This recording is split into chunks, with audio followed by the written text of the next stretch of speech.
Hello viewers, welcome to MD physics. আজকে আমি class 11-এর একমাত্রিক গতি বা ওয়ান ডাইমেনশনাল মোশন চ্যাপ্টারটাকে ডিসকাস করব। এই চ্যাপ্টারটা ডিসকাস করার আগে আমি কতগুলো কথা তোমাদের সাথে শেয়ার করে নিতে চাই, তোমরা একটু মন দিয়ে শুনবে। যেহেতু এটা আমার ক্লাস 11-এর ফার্স্ট ভিডিও, তাই আমি ক্লাস 11টাকে কীভাবে করে ক্লাস 11 এবং 12টাকে কীভাবে করে পড়তে হবে এবং তারপরে তোমরা সেই পড়াশোনাটাকে কীভাবে কাজে লাগাবে সেই সমস্ত ব্যাপারে আমি একটু তোমাদের সাথে ডিসকাস করতে চাই। আমরা ক্লাস 9 এবং 10 পর্যন্ত যা দেখেছি, আমরা ভৌতবিজ্ঞান পড়েছি। ভৌতবিজ্ঞানের দুটো পার্ট ছিল, একটা ফিজিক্স পার্ট, একটা কেমিস্ট্রি পার্ট। তো যখনই ক্লাস 11-এ উঠলে তখন দেখলে যে ফিজিক্স পার্ট আলাদা হয়ে গেল এবং কেমিস্ট্রি পার্ট আলাদা হয়ে গেল। তো আমি ফিজিক্স পার্টটাই পড়াবো। এখানে প্রথমে একটা কথা বলে রাখি যে কী ধরনের প্রশ্ন আসে। তোমাদেরকে যদি ক্লাস 11 এবং 12-এ ভালোভাবে শিখতে হয়, জানো, সেই তোমার নলেজটাই জয়েন্ট, আইআইটি, নিট এই সমস্ত পরীক্ষাতে কাজে লাগবে। তো এখন প্রথমত একটা কথা বলে দিই যে ক্লাস 10 কিংবা 9-এ হয়তো মুখস্থ করার কিছু কিছু জায়গা ছিল, কিছু কিছু জায়গা তোমরা মুখস্থ করতে সেটা পরীক্ষায় আসতো এবং পরীক্ষায় লিখে দিতে। এখানে একটা কথা বলে দিই, মুখস্থ করার কিন্তু কোনো ব্যাপার নেই। মুখস্থ করার যদি মুখস্থ করার তোমাদের টেন্ডেন্সিটা থাকে, তাহলে সেই টেন্ডেন্সিটাকে আপাতত বর্জন করো। কেননা অবশ্যই মুখস্থ তোমাকে সেই জিনিসটাকে মনে রাখতে হবে। কোনো একটা ঘটনা, কোনো একটা পড়ার বিষয় যখন তোমাদের অবশ্যই মনে রাখতে হবে, কিন্তু মুখস্থর মতন করে নয়, সেটা বুঝে নিয়ে তারপরে সেটাকে ধাতস্থ করতে হবে নিজের। তো আর পরীক্ষার প্রশ্ন কীরকম আসে, তো প্রথমে তো বলে দিই, পরীক্ষার 4 ধরনের প্রশ্ন হয়: জ্ঞানমূলক, বোধমূলক, প্রয়োগমূলক এবং দক্ষতামূলক। জ্ঞানমূলক প্রশ্ন বলতে আমরা বুঝি যে সমস্ত প্রশ্নগুলোকে মুখস্থ করে এবং মনে রেখে সেই সমস্ত প্রশ্নের উত্তরগুলো করতে হয়। কোনো একটা বিষয় মনে রাখতে হয়, মনে রেখে সেটাকে পরীক্ষার খাতা তুলতে হবে। সেই ধরনের প্রশ্নগুলোকে আমরা জ্ঞানমূলক প্রশ্ন বলি। বোধমূলক, যেখানে তোমার সেই বিষয়টার যেই বিষয় থেকে বোধমূলক প্রশ্ন এসছে, সেই বিষয়টার সম্পর্কে ভালো মতো কনসেপ্ট থাকতে হবে, খুব ভালো মতো বুঝে থাকতে হবে সেই বিষয়টা, তবে তোমরা বোধমূলক প্রশ্নগুলো উত্তর করতে পারবে। প্রয়োগমূলক, অর্থাৎ প্রত্যেকটা থিওরি, প্রত্যেকটা তত্ত্ব যখন আমরা ব্যাখ্যা করব, সেই তত্ত্বের কিছু কিছু প্রয়োগ হবে। সেই প্রয়োগগুলোকে তোমাদের প্রয়োগমূলক প্রশ্নের উত্তর তোমাদের জানতে হবে, প্রয়োগ কীভাবে করতে হয়, সমস্ত কিছু আমি এই ভিডিওতে শেয়ার করব। এবং দক্ষতামূলক, অর্থাৎ প্রয়োগগুলোকে তোমরা সেই সমস্ত তত্ত্বগুলো থেকে যে ফর্মুলেশনগুলো আসলে, যে ফর্মুলাগুলো পাবে, এখানে ফিজিক্সের প্রচুর ফর্মুলা পাবে। সেই ফর্মুলাগুলোকে, যেটা আমরা বলি যে ফিজিক্সের প্রবলেম, কিন্তু তোমরা সেটাকে বলো অঙ্ক। ফিজিক্সের অঙ্কের ক্ষেত্রে কিন্তু সেই ফর্মুলেশনগুলো খুব কাজে লাগবে। সুতরাং যে কোনো বিষয়, যে কোনো একটা টপিক যখন বোঝানো হবে, সেই টপিকের শেষে সেই টপিক সম্পর্কিত কিছু কিছু ফর্মুলেশন আসবে। সেই ফর্মুলেশনগুলো কিন্তু প্রয়োগমূলক এবং দক্ষতামূলক কোশ্চেনের ক্ষেত্রে খুব কাজে লাগবে। তো পড়ার ধরনটা এইভাবে আনতে হবে। তোমাদের প্রশ্ন কিভাবে সলভ করতে পারছো, যে বিভিন্ন সমস্যা তোমাদের সামনে আসবে, প্রশ্নের মাধ্যমে তোমাদের সামনে আসবে সমস্যাগুলো, সেই সমস্যাগুলো কিভাবে সমাধান করতে পারছো, সেই সমাধানের উপর ফোকাস করে পড়াশোনাটা করতে হবে। এখন পড়াশোনাটা আগের মতন কিন্তু করলে চলবে না, আর অবশ্যই অনেকটা বেশি করতে হবে। তো প্রথমে আজকে একমাত্রিক গতি সম্পর্কে আমি আলোচনা করব। একমাত্রিক গতি বা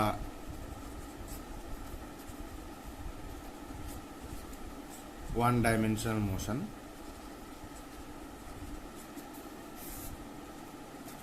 একমাত্রিক গতি আমরা কাদেরকে বলি, কোন সমস্ত গতিগুলোকে একমাত্রিক গতি বলি? যখন কোনো বস্তুর গতি একটা নির্দিষ্ট দিকে হবে, একটা নির্দিষ্ট দিকে গতি চলতে থাকবে, সেই সমস্ত গতিগুলোকে আমরা একমাত্রিক গতি বলে থাকি। তো যেমন যদি আমি ধরি যে একটা বস্তু কণা এই বিন্দু থেকে এই একটা নির্দিষ্ট দিকে এদিকে যাচ্ছে, অর্থাৎ এর একটা নির্দিষ্ট দিক ফিক্সড, এই ধরনের গতিকে আমরা বলবো একমাত্রিক গতি।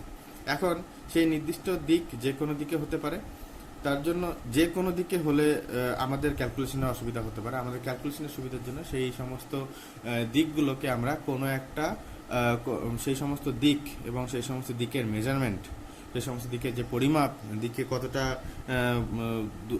দূরত্ব গেল, কিংবা কত গতিবেগে গেল, কিংবা কত ত্বরণে গেল, সে সমস্ত বিষয়ে আমরা আসবো। সেটা একটা নির্দিষ্ট পয়েন্ট থেকে পয়েন্টের সাপেক্ষে, নির্দিষ্ট একটা বিন্দু সাপেক্ষে করতে হয়, মেজারমেন্টগুলো করতে হয়। সেই বিন্দুগুলোকে আমরা রেফারেন্স পয়েন্ট বা নির্দেশ বিন্দু বলি।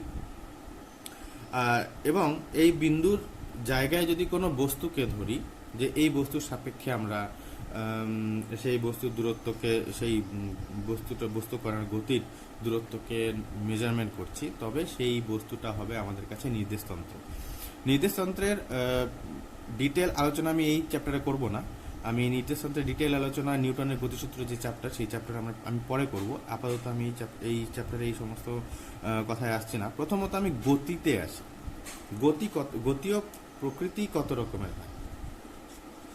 গতীয় অবস্থা যদি ধরি, আমরা জানি যে কোনো বস্তুর মধ্যে দুই ধরনের গতীয় অবস্থা দেখা যায়। একটা হচ্ছে স্থিতি, আর একটা হলো গতি। অর্থাৎ হয় বস্তুটা স্থির থাকবে, না হলে বস্তুটা গতিশীল থাকবে।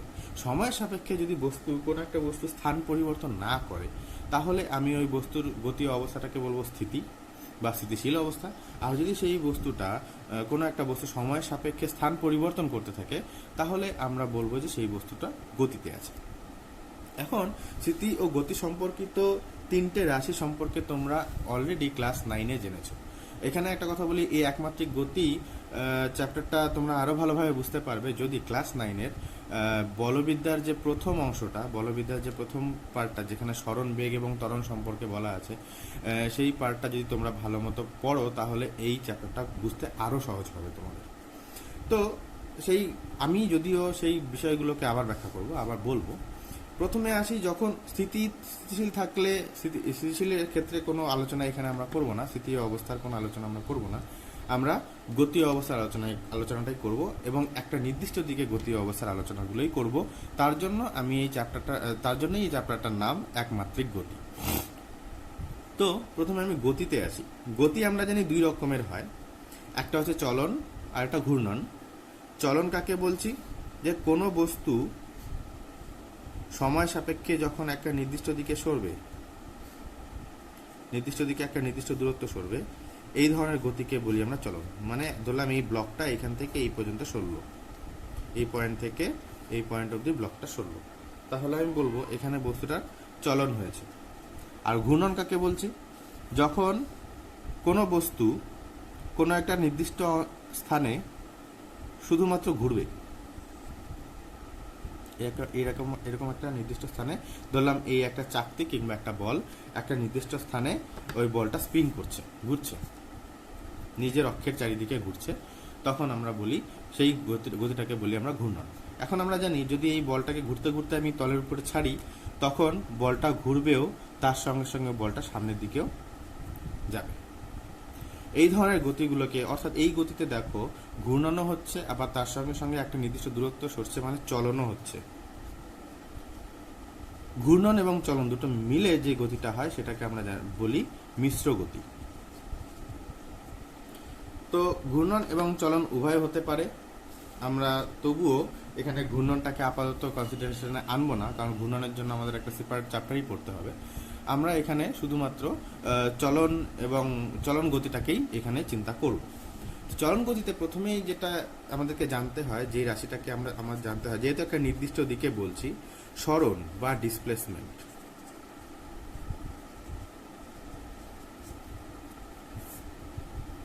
সরণ কাকে বলা হচ্ছে? সময় সাপেক্ষে সংজ্ঞাগুলোকে খুব ভালো মতো মনে রাখবে। এখানে আমি একটা কথা বলতে ভুলে গেছিলাম তখন, যে কোনো একটা রাশির ডেফিনেশন জানাটা কিন্তু খুব জরুরি। তুমি যদি একবার ডেফিনেশনটাকে ভালো মতো মাথায় নিয়ে আসতে পারো, ডেফিনেশনের একটা ডেফিনেশন বা সংজ্ঞাতে অনেকগুলো পয়েন্ট থাকে, প্রত্যেকটা পয়েন্ট যদি তোমাদের মাথায় থাকে, তবে ওই ডেফিনেশন থেকে পরে থিওরিটিক্যাল যে ক্যালকুলেশনসগুলো তোমাদের বুঝতে সুবিধা হবে। যেমন আমি বলছি, এখানে দেখবে এই সংজ্ঞা থেকেই সমস্ত কিছু ব্যাখ্যা এই ভিডিওতে হবে।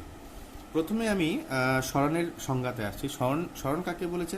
যে সময়ের সাপেক্ষে কোনো একটা নির্দিষ্ট দিকে কোনো একটা বস্তু যতটা দূরত্ব অতিক্রম করে, নির্দিষ্ট একটা সময় সাপেক্ষে কোনো একটা বস্তু একটা নির্দিষ্ট দিকে যতটা দূরত্ব অতিক্রম করে সেটাকে বলা হচ্ছে নির্দিষ্ট দিকে যতটা দূরত্ব অতিক্রম করছে সেটাকে বলা হচ্ছে সরণ। অর্থাৎ আমি যদি বলি যে কোনো একটা বস্তু এই পয়েন্ট থেকে, এটা আমার রেফারেন্স পয়েন্ট, এই পয়েন্ট থেকে শুরু হয়েছে, পয়েন্টটাকে আমি ধরলাম ও, এই পয়েন্ট থেকে ও কোনো একটা নির্দিষ্ট সময়ে, সময়টা এখন আমি উল্লেখ করছি না, এ বিন্দুতে গেল, তাহলে এই নির্দিষ্ট দিকে হয়েছে।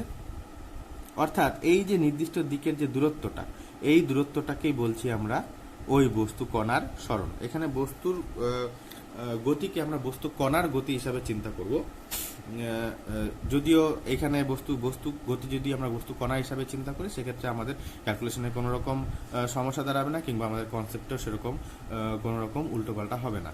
কেননা কোনো একটা বস্তুকে, কারণ এই বস্তুটা যখন এদিক থেকে এদিকে গেল, এই বস্তুটার সঙ্গে একই গতিতে তো এই বিন্দুটাও গেল।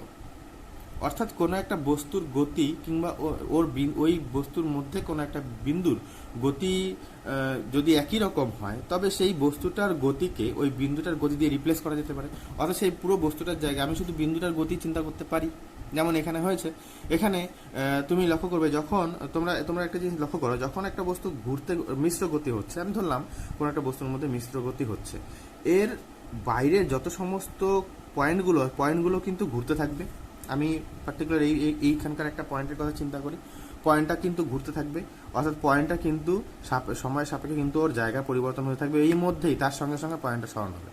কিন্তু ওর সেন্টারটার কথা চিন্তা করো, কেন্দ্রবিন্দুটার কথা চিন্তা করো, কেন্দ্রবিন্দুটা কিন্তু কোনো ঘূর্ণন হচ্ছে না। কেন্দ্রবিন্দুটা জাস্ট এই বিন্দু থেকে এই বিন্দুতে সরবে, কারণ কেন্দ্রবিন্দুটা অন্য কোথাও নেই। ওর মধ্যে, কেন্দ্রবিন্দুর মধ্যে কিন্তু এই ধরনের কোনো ঘূর্ণন গতি দেখা যাবে না। অর্থাৎ কেন্দ্রবিন্দুটা কিন্তু জাস্ট চলনই হচ্ছে। আর আমি প্রথমেই বলেছিলাম যে এই চ্যাপ্টারে আমি শুধুমাত্র চলনই কনসিডার করব। তো সুতরাং কোনো বস্তু দেখা গেল যে ওর বস্তু মিশ্র গতিও থাকতে পারে, কিন্তু যখন ঘূর্ণনের মধ্যে আমি যদি ঘূর্ণন কেন্দ্রটার কথা চিন্তা করি, তাহলে কেন্দ্রটা কিন্তু সেক্ষেত্রে চলনই হয়, কেন্দ্রটার কোনো ঘূর্ণন হয় না। সেই কনসেপ্টে আমরা বলতে পারি যে কোনো একটা বস্তুর গতিকে ওর মধ্যে একটা নির্দিষ্ট বিন্দুর গতি দিয়ে রিপ্লেস করা যেতে পারে। অর্থাৎ ওই বস্তুর গতির জায়গায় ওই বিন্দুটার গতি চিন্তা করলে আমার চলে। আশা করি তোমরা ব্যাপারটা বুঝতে পেরেছো। তো এখন আমি সরণের ক্ষেত্রে আসি। সরণ আমি এস অক্ষর দ্বারা সরণটাকে আমি ডিনোট করলাম আপাতত। তো এখন একটা কথা বলি, এখানে একটা বলার বিষয় আছে যে একটা নির্দিষ্ট দিকে যে দূরত্বটা অতিক্রম করছে সেটাকে আমি বলছি সরণ। এখন এই পয়েন্ট থেকে এই পয়েন্টে শুধু যে এই পথে যেতে পারো এমন কিন্তু নয়। তোমরা কিন্তু এই পয়েন্ট থেকে এই পয়েন্টে যে কোনো পথে যেতে পারো। আমি বললাম সাপোজ এইরকম পথেও কিন্তু যেতে পারো, কিন্তু প্রশ্নটা হলো এই পথটাকে কি সরণ বলা যায়? আমি আবার সরণের সংজ্ঞায় আসি। সরণের সংজ্ঞাটা কি বলেছিলাম, যে একটা নির্দিষ্ট দিকে সময় সাপেক্ষে একটা নির্দিষ্ট দিকে যে দূরত্ব অতিক্রম করে, নির্দিষ্ট দিকে যে দূরত্ব অতিক্রম করে। যদি আমি এই পয়েন্টে আসি, এই পয়েন্টে তুমি ধরো এই রাস্তা দিয়ে হাঁটছো, তোমার নাক বরাবর দিকটা কোনটা দেখাবে? এই দিকটা দেখাবে। যখন তুমি এই পয়েন্ট থেকে এই পয়েন্টে চলে এলে, তখন তোমাদের নাক বরাবর দিকটা কোন দিকে দেখাবে? এইদিকে। যখন এই পয়েন্টে এলে তখন নাক বরাবর দিকটা এইদিকে দেখাবে। অর্থাৎ কনস্ট্যান্টলি দিকটা তুমি পরিবর্তন করে করে যাচ্ছ। তাহলে কি তুমি সেটাকে সরণ বলতে পারবে? কারণ সরণের কথা তো একটা নির্দিষ্ট দিকের কথা বলা আছে, বুঝতেই পারছো। তো এই পথে অবশ্যই আমরা এই পয়েন্ট থেকে এই পয়েন্টে যেতে পারি, কিন্তু এই পথটাকে আমরা সরণ বলতে পারি না, কারণ এক্ষেত্রে কোনো নির্দিষ্ট দিক নেই। দিকটা নির্দিষ্ট নয়, দিকটা সময় সাপেক্ষে পরিবর্তনশীল। আর সেই ক্ষেত্রে আমি সেটাকে সরণ বলবো না, কারণ সরণের ডেফিনেশন এটা বলে না। অর্থাৎ একদম সোজা কথা যদি বলি, যে যেই বিন্দু থেকে যাত্রা শুরু করলো কোনো একটা বস্তু এবং যেই বিন্দুতে গিয়ে যাত্রাটা শেষ হলো, এই দুটি বিন্দুর মধ্যে যে ন্যূনতম দূরত্বটাই সরণ। একটা নির্দিষ্ট দিকে যদি আমি ওই বিন্দু থেকে ওই দিক দিয়ে দিই, তাহলে ন্যূনতম দূরত্বটাই কিন্তু সরণ। আর বাকি দূরত্বগুলোকে আমরা কিন্তু সরণ বলতে পারি না। বাকি দূরত্বগুলোকে আমরা বলি অতিক্রান্ত দূরত্ব। আশা করি তোমরা এই অতিক্রান্ত দূরত্ব সম্বন্ধে জেনেছো ক্লাস 9-এ। আস্তে আস্তে সবকিছু মনে পড়বে।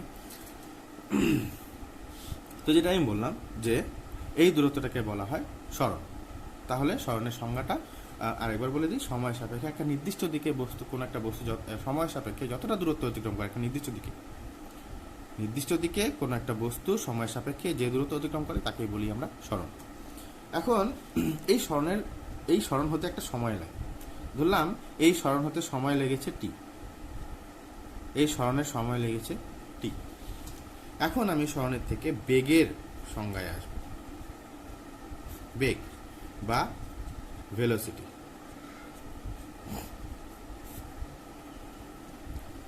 বেগ কাকে বলেছে?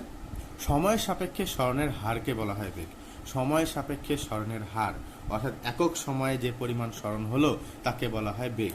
অর্থাৎ আমি যদি ধরি যে টি সময়ে সরণ হয়েছে এস, তাহলে একক সময়ে সরণ কত? এস বাই টি, ঐকিক নিয়ম অনুযায়ী একক সময় সরণ এস বাই টি। তাহলে দেয়ার ফোর আমি এখান থেকে কি লিখতে পারি? আর এটাই সরণের হার সময় সাপেক্ষে একক, যেটা আমি বললাম যে সময় সাপেক্ষে সরণের হার অথবা একক সময়ে যে সরণটা হচ্ছে সেই সরণকে আমরা বলি বেগ।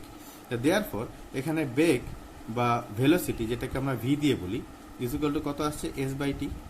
অর্থাৎ বেগ সমান সমান সরণ বাই সময়। বোঝা গেল?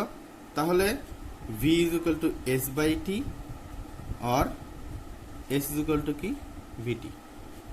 এই যে সমীকরণটা আসলে দেখো ফার্স্ট ফর্মুলা, যখনই কোনো একটা ফর্মুলেশন আমি চলে আসব, সঙ্গে সঙ্গে সেই ফর্মুলেশনটাকে আমি একটা একটা রেক্ট্যাঙ্গেলের মধ্যে রাখবো, একটা বাউন্ডারি দিয়ে দেবো, তখনই বুঝতে হবে এটা একটা নতুন ফর্মুলা এলো।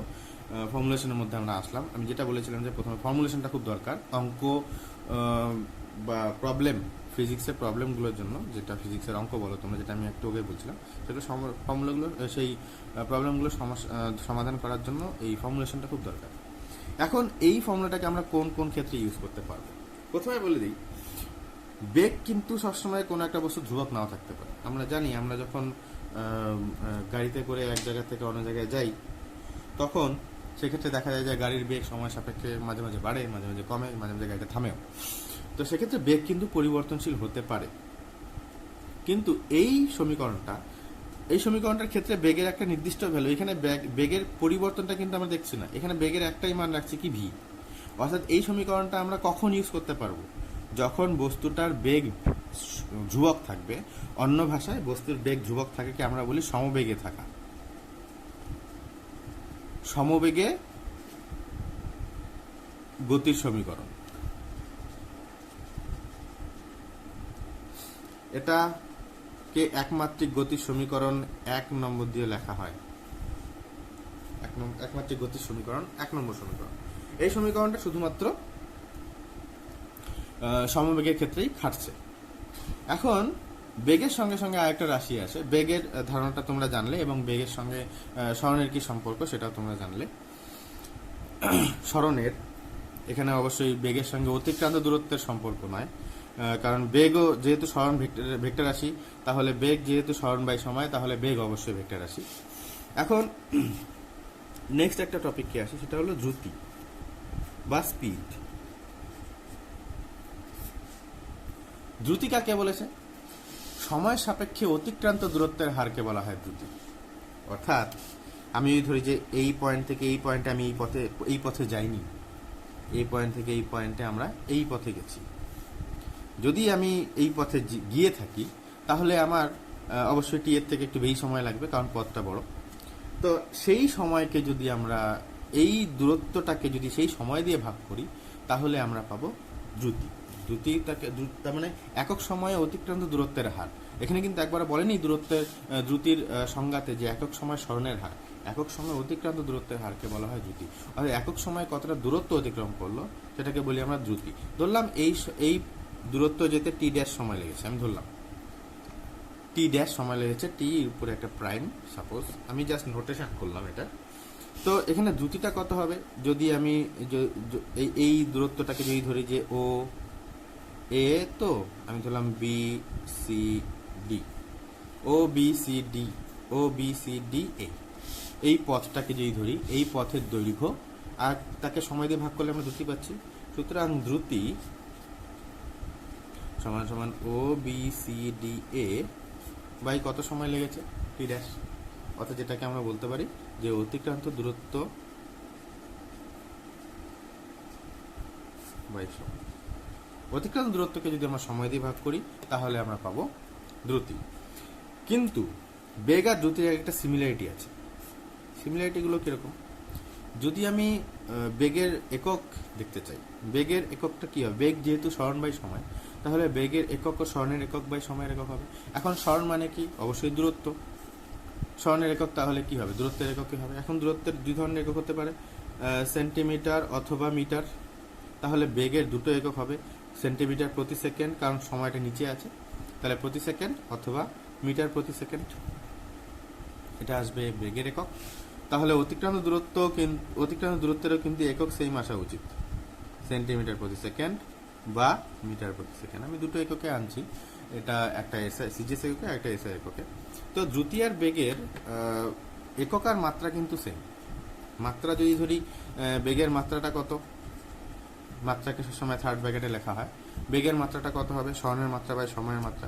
স্মরণ বা দূরত্ব বা লেংথ, সময়ের মাত্রাকে আমরা এল দিয়ে লিখি, আর সময়ের মাত্রাকে আমরা টি দিয়ে লিখি, যেহেতু টি নিচে আছে সুতরাং t-1। লক্ষ্য করো দ্রুতির মাত্রাও কিন্তু সেম থাকবে। এখানে দ্রুতি বা স্পিড, দ্রুতিকে ধরলাম, দ্রুতিটাকে কোনো একটা রাশি পি দিয়ে তুমি চিন্তা করো, যদিও পি দিয়ে দ্রুতিকে চিন্তা করা হয় না। তাহলে এখন দ্রুতির মাত্রাটা কি দাঁড়াচ্ছে, দ্রুতির মাত্রাটা কিন্তু সেই LT-1 দাঁড়াচ্ছে।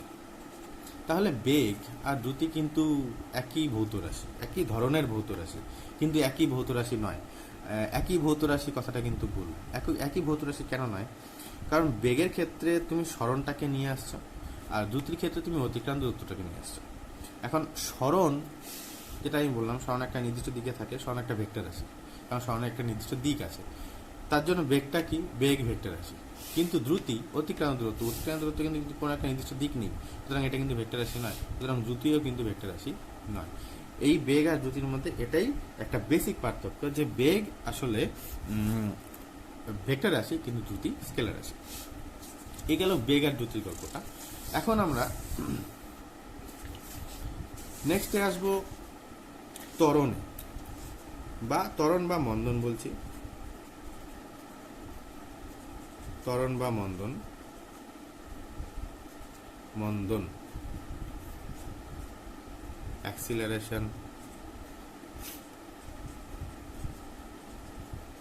or retardation।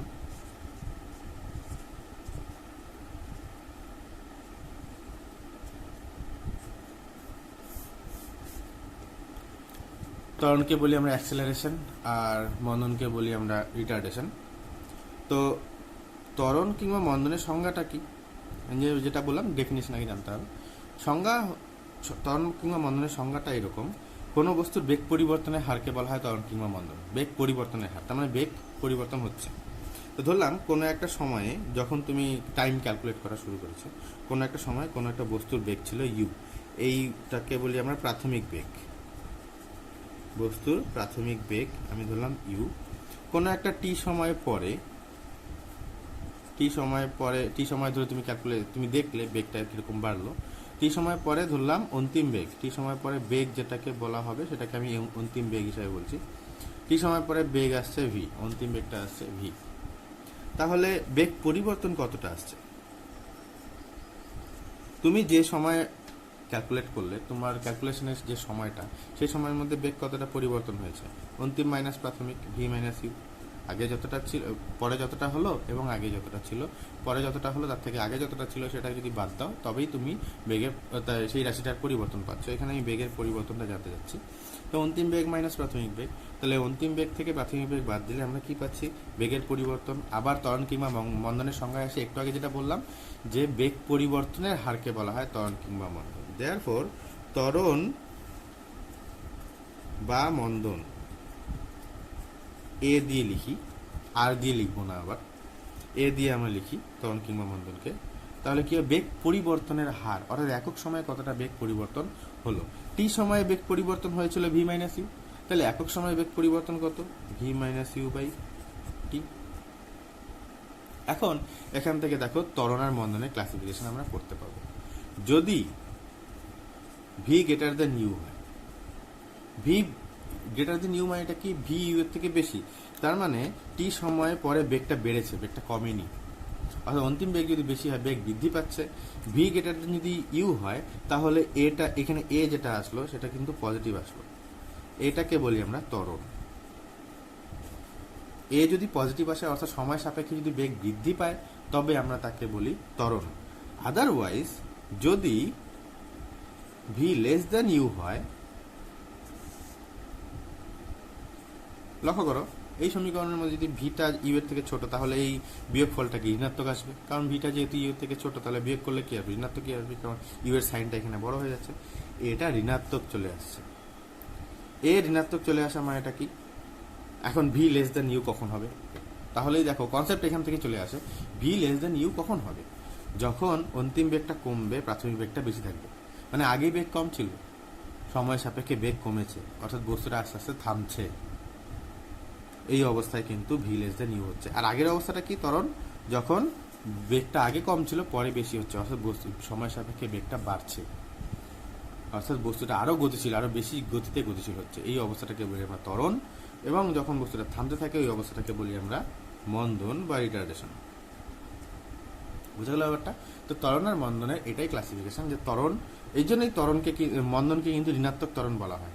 কারণ ত্বরণকে যদি তুমি এ দিয়ে লেখো, তাহলে মন্দনটা কি আসবে? মাইনাসে, নেগেটিভ, মাইনাসে আসবে। তাহলে তার জন্যই কিন্তু মন্দনকে কিন্তু ঋণাত্মক ত্বরণ বলা হয়। তো এখান থেকে দেখো, v minus u by t is equal to, তাহলে আমরা কি লিখতে পারছি? প্লাস মাইনাসে। প্লাস ত্বরণের জন্য আমরা জানি না যে এই অবস্থায় ত্বরণ হচ্ছে না মন্দন হচ্ছে। যদি এই দুটো কেসকে আমি একসঙ্গে এখানে লিখলাম, এই দুটো কেসকেই একসঙ্গে চিন্তা করলাম।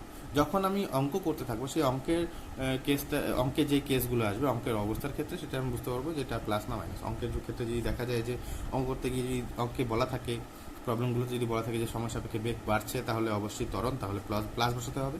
আর যদি সেই প্রবলেমে বলা থাকে যে সময় সাপেক্ষে বস্তুটা থামছে, বেগটা কমছে, তার মানে তখন মন্দন কাজ করছে, তখন এখানে ঋণাত্মক বসাতে হবে। আশা করি ব্যাপারটা বুঝতে পারবে। তো এখানে যদি আমরা বর্গীকরণ করি, v minus u is equal to কত? প্লাস মাইনাস এটি, অথবা v is equal to u plus minus at. লক্ষ্য করে নতুন একটা সমীকরণ পেলাম। এই গতিটাতে ভিটা ফিক্স না। এই সমীকরণটা যেটা পেলাম, সেই সমীকরণে কিন্তু ভি ফিক্স না। কারণ ভি মানে বেগটা কিন্তু এখানে ফিক্স না। বেগ কিন্তু সময় সাপেক্ষে কিন্তু বেগটা বাড়ছে কিংবা কমছে। এখানে আমি ধরে নিচ্ছি ত্বরণটা ফিক্স আছে আপাতত। কারণ কোনো একটা সমীকরণের মধ্যে একটা ধ্রুবক রাশি থাকতে হয়, নাহলে সমীকরণটা সমাধান করা একটু টাফ হয় আমাদের কাছে। তো সেই যদি ধ্রুবক না থাকে, সেক্ষেত্রে কি হবে সেইটা এই সিলেবাসের অন্তর্ভুক্ত আলোচনা নয়। আমি আপাতত এখানে এই গল্পটাতেই আসছি। এখানে আমরা ত্বরণটাকে ধ্রুবক রাখতে পারি, যেহেতু বেগ ধ্রুবক থাকছে না। সময়ের উপরে তো কারোর হাত থাকেই না, সময় নিজের মতন করেই চলে। সুতরাং সময়কে তুমি কন্ট্রোল করতে পারছো না।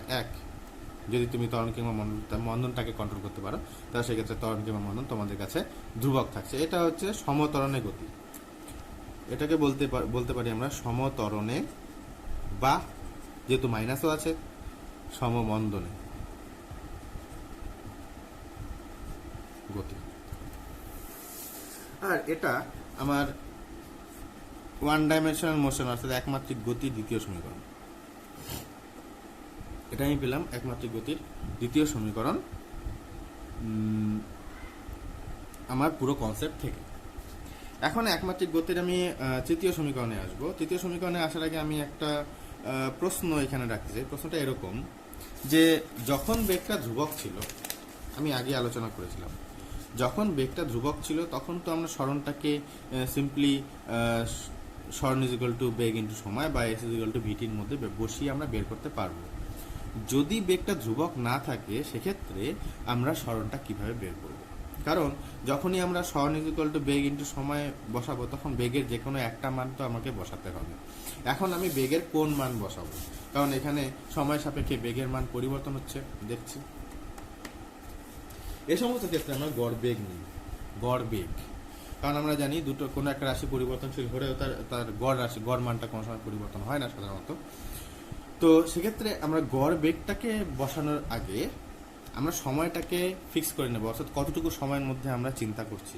যতটুকু সময়ের মধ্যে চিন্তা করছি, সেই সময়ের সাপেক্ষে প্রাথমিক বেগ, আর সেই সময়ের সাপেক্ষে অন্তিম বেগটা নিয়ে আমরা গড় বেগ নির্ণয় করব। এবং সেক্ষেত্রে আমরা সমত্বরণের গতির ক্ষেত্রেও কিংবা সমমন্দনের গতির ক্ষেত্রে সরণের মানটা বের করতে পারবো। অর্থাৎ সমত্বরণে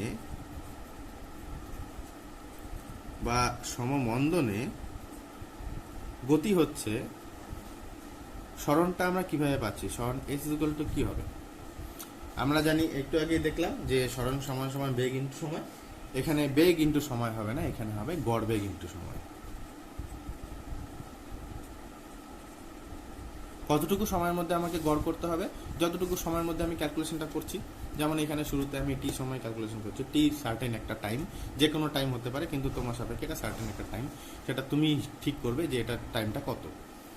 তুমি কিংবা তোমরা যারা প্র্যাকটিক্যালটা কিংবা এক্সপেরিমেন্টাল ভাবে এক্সপেরিমেন্টটাকে চিন্তা করো, সেই হিসাবে তোমরা তোমাদের টাইমটাকে ফিক্স করবে। এখন গড় বেগটা কত হচ্ছে, প্রথমে বেগ, পরে বেগ ভি, এবং পরে আগে বেগ ছিল ইউ, তাহলে এখানে এস ইজ ইকুয়াল টু গড় বেগটা তাহলে কত আসছে, v plus u by two, বেগে দুটো মানই আসছে, ইন্টু সময় টি। এখন s is equal to v, v তো অলরেডি আমার কাছে কি এসছে, ইউ প্লাস এটি, তো আপাতত ভি এখানে বসাই আমরা, তাহলে u plus minus a t plus u by two into t, তাহলে এখানে কত আসছে, টু ইউ, টিটাকে গুণ করে দিই ভিতরে, তাহলে two u t plus minus a into t মানে a t square, u plus u two u, আর তার সঙ্গে টি গুণ হলো মানে u two u t plus minus a t square by two. এখন এই সম্পর্কটা থেকে এই দুই দিয়ে ভাগ করা আছে দেখছো, এটাকে পার্টিশন করে দাও, জাস্ট এটা এই ভাগফলটাকে পার্টিশন করো, তাহলে a plus b by c মানে a by c plus b by c, তাহলে এটা বাই টু মানে টু টু কাটা যাবে ইউটি প্লাস মাইনাস হাফ এটি স্কোয়ার বা এটি স্কোয়ার বাই টু। এটা সমত্বরণের গতির ক্ষেত্রে কিন্তু স্মরণ আমরা পেয়ে গেলাম। সমত্বরণে যখন গতি হবে তখন আমরা স্মরণ কিভাবে ক্যালকুলেট করবো এইভাবে। অর্থাৎ দেখা যাচ্ছে যে এখানে যদি স্মরণ তুমি জানতে চাও, তোমার ত্বরণটা জানা দরকার এবং স্মরণটা জানা দরকার, প্রাথমিক বেগটা জানা দরকার, আর টাইম তুমি ক্যালকুলেট করবে। টাইম স্টপ ওয়াচ তোমার হাতে থাকবে, এক্সপেরিমেন্টালি চিন্তা করো, স্টপ ওয়াচটা তোমার হাতে থাকবে, টাইমটা সবসময় তুমি ক্যালকুলেট করবে, সুতরাং টাইম তোমার কাছে অলরেডি জানা থাকবে। এটা আসলে সমত্বরণে বা সমমন্দনে গতির ক্ষেত্রে গতির তৃতীয় সমীকরণ বলবো।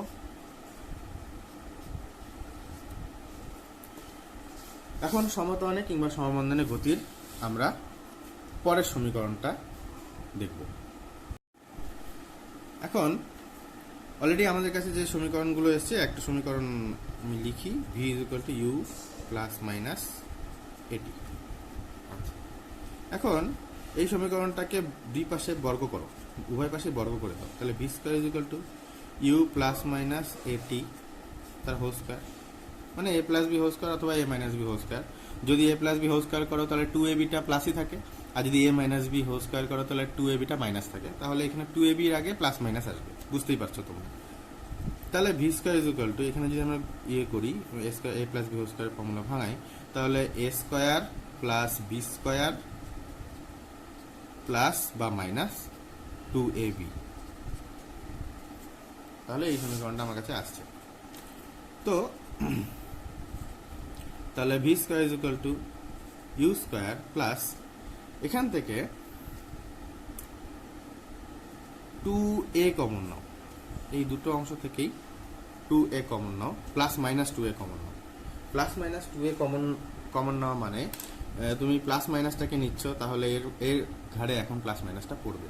ক্যালকুলেশনটা বুঝতেই পারছো, কারণ এখান থেকে প্লাস মাইনাস নিয়ে নিচ্ছ এখানে, তাহলে এখানে টু এ যখন তুমি বের করে নিয়েছো প্লাস মাইনাস, তাহলে এখানে কি থাকছে, শুধুমাত্র প্লাস এটি ইউটি থাকছে, প্লাস ইউটি থাকছে, কারণ প্লাস মাইনাস তুমি বের করে নিয়ে গেছো, এর ঘাড়ে এখন প্লাস মাইনাস ঢুকবে, তাহলে প্লাস মাইনাস হাফ, কারণ এখানে টু নেই, সুতরাং কিন্তু টু কমন নিয়েছো তুমি, তাহলে হাফ আসবে, এবং এ নিয়ে গেছো তাহলে একটা এ থাকবে এবং টি স্কোয়ার, তাহলে two a into u t plus minus half এটি স্কোয়ার থাকছে। বোঝা গেল? এখন ইউটি প্লাস মাইনাস হাফ এটি স্কোয়ার কি, এস, তাহলে এখানটায় নতুন একটা সমীকরণ পাওয়া গেল, দেখো v square is equal to u square plus minus two s. এই সমীকরণটা সেই সমস্ত জায়গায় ইউজ করতে হবে, সেই সমস্ত প্রবলেমের ক্ষেত্রে ইউজ করতে হবে, যে সমস্ত প্রবলেমের ক্ষেত্রে যদি তোমাকে সার্টেন টাইম বলা না থাকে। দেখো এখানে সময় নেই, সুতরাং কোন যদি সার্টেন সময় বলা না থাকে কিন্তু তোমাকে অঙ্কটা করতে হবে, তোমাকে প্রবলেমটা সলভ করতে হবে, সেক্ষেত্রে কিন্তু এই সমীকরণটা কাজে লাগবে। এটা আসলে আমার কাছে একমাত্রিক গতির চতুর্থ সমীকরণ। তো বুঝতেই পারছো যে আমরা সংজ্ঞা থেকেই কিন্তু এত কিছু ব্যাখ্যা করছি। এখন আমরা একমাত্রিক গতির শেষ সমীকরণে, পঞ্চম সমীকরণে আসবো। এই পাঁচটা সমীকরণই দরকার হয় যে কোনো প্রবলেম সলভ করার ক্ষেত্রে। এই চ্যাপ্টারের যত প্রবলেমসগুলো আছে, প্রবলেম সেটগুলো সব কিছু সমাধান করতে গেলে এই পাঁচটা সমীকরণই দরকার। এই পাঁচটা সমীকরণে প্রবলেম সেটগুলোকে সমাধান করার সময় মনে রাখতে হয়। আর অবশ্যই ডেফিনেশনসগুলো মনে রাখতে হবে। ডেফিনেশনস থেকে তুমি বেগ, ত্বরণ এই সমস্ত কিছু রাশিমালা জানতে পারবে, মনে রাখতে পারবে। তো 5 নম্বর সমীকরণে যেটা বের করতে বলেছে সেটা হচ্ছে n-তম সেকেন্ডে অতিক্রান্ত দূরত্বে অথবা সরণ, আমি বলি সরণই বলি যেহেতু একমাত্রিক গতি চিন্তা করছি আমরা। n-তম সেকেন্ডে সরণের রাশিমালা নির্ণয় করতে বলে। n-তম সেকেন্ড মানে এটা কি? n-তম সেকেন্ড মানে এটা হচ্ছে, ধরলাম আমি কোনো একটা সময় তুমি 10 সেকেন্ড ধরে দেখেছো, কোনো একটা বস্তুর গতি তুমি 10 সেকেন্ড ধরে দেখেছো, বোঝা গেল ব্যাপারটা? তাহলে 1 সেকেন্ড, 2, 3, 4, 5 এভাবে করে 10। তাহলে 1 সেকেন্ড মানে প্রথম সেকেন্ড, 2 সেকেন্ড যখন গেল তার মানে দ্বিতীয় সেকেন্ড, তৃতীয় সেকেন্ড, অর্থাৎ প্রথম সেকেন্ডে প্রথম 1 সেকেন্ড অতিক্রম দূরত্ব, দ্বিতীয় 1 সেকেন্ড অতিক্রম দূরত্ব, তৃতীয় 1 সেকেন্ড অতিক্রম দূরত্ব, চতুর্থ 1 সেকেন্ড অতিক্রম দূরত্ব, এরকম n-তম সেকেন্ডে অতিক্রম দূরত্ব, তার মানে 10ম সেকেন্ডে অতিক্রম দূরত্ব, মানে শেষ 1 সেকেন্ডে। আমি যদি ধরে নিই যে পুরো পথটা 10 সেকেন্ডে, 10তম সেকেন্ড অর্থাৎ শেষ 1 সেকেন্ড অতিক্রম দূরত্বটা কত? আমি যদি ধরি যে পুরো সময়টা n সেকেন্ডের, n যা খুশি হতে পারে, n যে কোনো পূর্ণ সংখ্যা হতে পারে, n যদি ধরে নিই পুরো পথটার সময় যদি n সেকেন্ড ধরে নিই, তাহলে n-তম সেকেন্ড অর্থাৎ শেষ 1 সেকেন্ড অতিক্রম দূরত্বটা কত সেটা রাশিমালা এখানে বের করতে হয়। সেটা রাশিমালাটাই এই একমাত্রিক গতির পঞ্চম সমীকরণ দ্বারা। এখন তার মানে কি 10তম সেকেন্ডে অতিক্রম দূরত্ব মানে এটা কি? তার মানে তুমি 9 সেকেন্ডে অতিক্রম দূরত্ব বের করো, 10 সেকেন্ড অতিক্রম দূরত্ব বের করো, 10 সেকেন্ড অতিক্রম দূরত্ব থেকে 9 সেকেন্ড অতিক্রম দূরত্বটাকে বাদ দিয়ে দাও, তাহলে তুমি কি পাচ্ছ? তুমি শেষ 1 সেকেন্ডে অতিক্রম দূরত্বটাই পাচ্ছ। অর্থাৎ n-তম সেকেন্ডে, আমি আবার লিখবো না, তাহলে n-তম সেকেন্ডে সরণ, আমি যদি সেটাকে SN দিয়ে লিখি, তাহলে n-তম সেকেন্ডে সরণটা কত? তাহলে n-তম সেকেন্ড, n সেকেন্ডে অতিক্রম, n সেকেন্ডে সরণ মাইনাস, এটাকে কথাই লিখি আমি, তাহলে n সেকেন্ডে সরণ মাইনাস n-1 সেকেন্ডে সরণ। আশা করি বোঝা গেছে। তাহলে শেষ 1 সেকেন্ডে সরণটা বেরিয়ে গেল। এখন n সেকেন্ডে সরণ কত? অলরেডি সরণের রাশিমালা তোমরা জেনেছো, s = ut + ½ এখানে t এর ভ্যালু n, এখানে টিটাকে আমরা কি দিয়ে বলছি? n দিয়ে বলছি, কারণ n সেকেন্ডে সরণ দেখাচ্ছে, মানে সময়টা কত এখানে? n second, not t second. তাহলে t এর জায়গায় আমার nটা আসবে। তাহলে n সেকেন্ডে সরণটা কত হবে? un প্লাস, আমি প্লাস দিয়ে বলি, এখন প্লাস মাইনাসের ঝামেলাটা রাখি না। আশা করি, আমার মনে হচ্ছে তোমাদের প্লাস মাইনাস হয়তো ঝামেলা হতে পারে, আমি শুধুমাত্র ত্বরণের কথা চিন্তা করছি, মন্দনের ক্ষেত্রে মাইনাস দিয়ে হিসাব করব। তো un plus half an² minus, তাহলে এখানে সময়টা কত? n-1, তাহলে un-1 প্লাস হাফ an-1 তার স্কয়ার, তাহলে un plus half an² minus, আমি একবারে ভিতরে গুণ করব, তাহলে un বাইরে মাইনাস, তাহলে un মাইনাস মাইনাসে plus u minus half n-1 তার স্কয়ার। তাহলে দেখো un এখানে ক্যান্সেল হলো, ইউএন থাকছে না, এখানে আসছে প্লাস ইউ, এখানে রাখলাম, আর প্লাস হাফ an² মাইনাস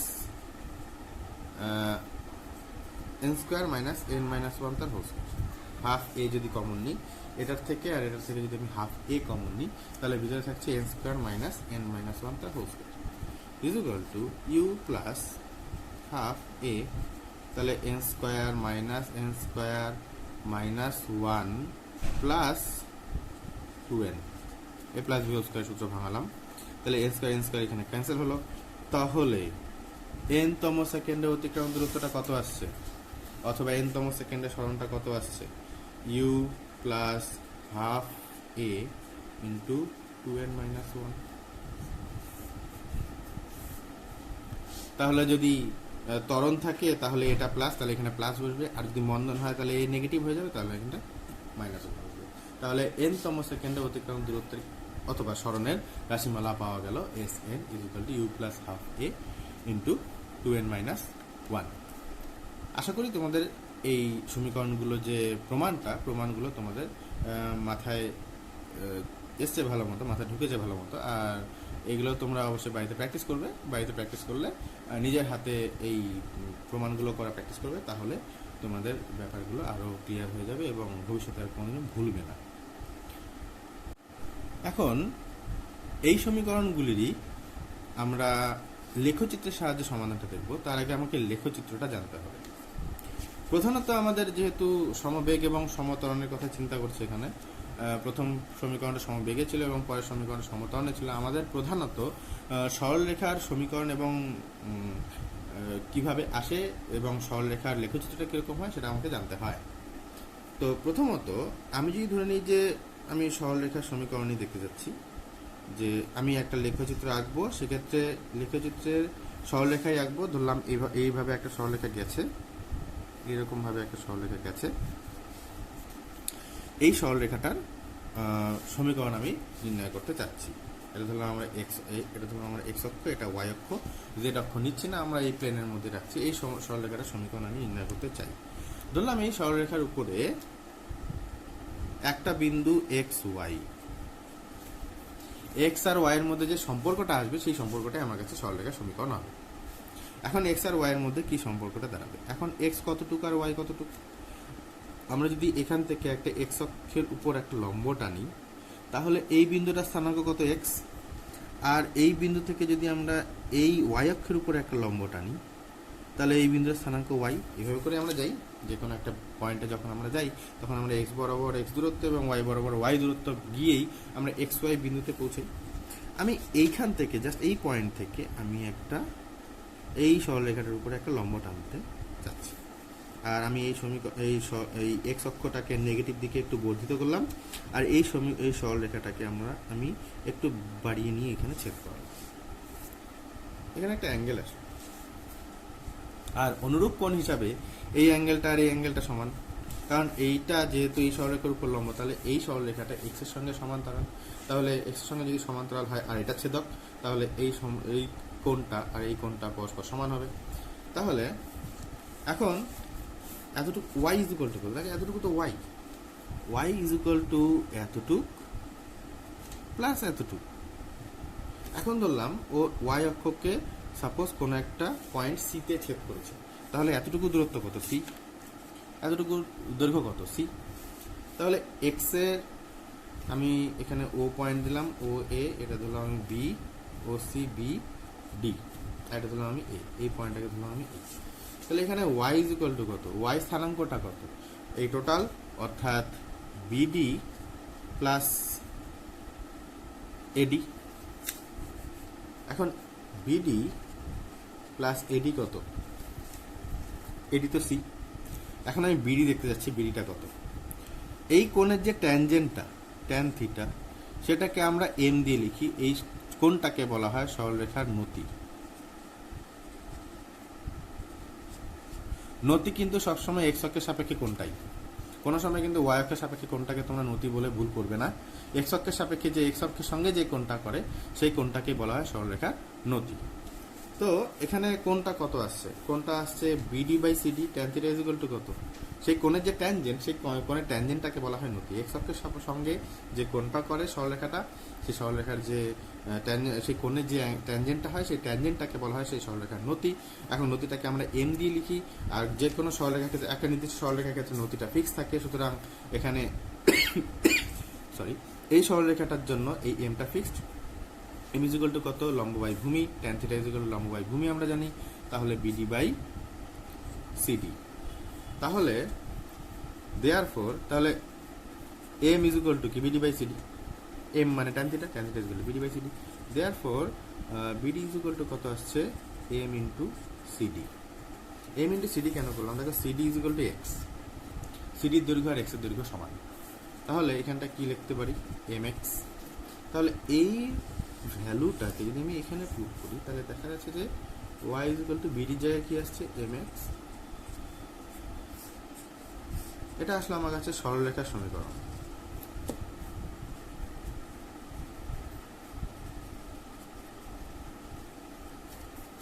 এটাই আসলে আমার কাছে সরলরেখার সমীকরণ।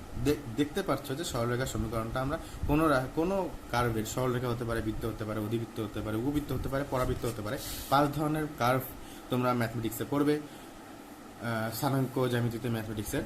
তো 5 ধরনের কার্ভের প্রত্যেকটা কার্ভের সমীকরণ তোমরা এরকম মোটামুটি এরকম একটা টেকনিক অ্যাপ্লাই করে তোমরা সমীকরণটাকে নির্ণয় করতে পারবে। সেটা ম্যাথমেটিক্সের ব্যাপারে গেল, সেই ব্যাপারে হয়তো ভবিষ্যতে আসবো, না হলে তোমরা ম্যাথমেটিক্স টিচার কাছ থেকে অবশ্যই শিখবে। তো যেটা আমি বলতে চাচ্ছি যে এখন যদি সরলরেখাটা মূল বিন্দুগামী হতো, অর্থাৎ সাপোজ সরলরেখাটা এরকম হতো, সরলরেখাটা এইভাবে গেছে, কোনো একটা থিটা আছে, সেই থিটার একটা ট্যানজেন্ট অর্থাৎ একটা এম বেরোবে আমরা জানি, কিন্তু সরলরেখাটা গেছে মূল বিন্দু দিয়ে, এই 0 0 বিন্দু দিয়ে। আমি ও ছিল, ওটাকে আমি 0 বানিয়ে দিলাম হঠাৎ করে, এটা তোমরা মনে রাখবে, একটু মাথায় রাখবে। তো সেক্ষেত্রে সিটা কত?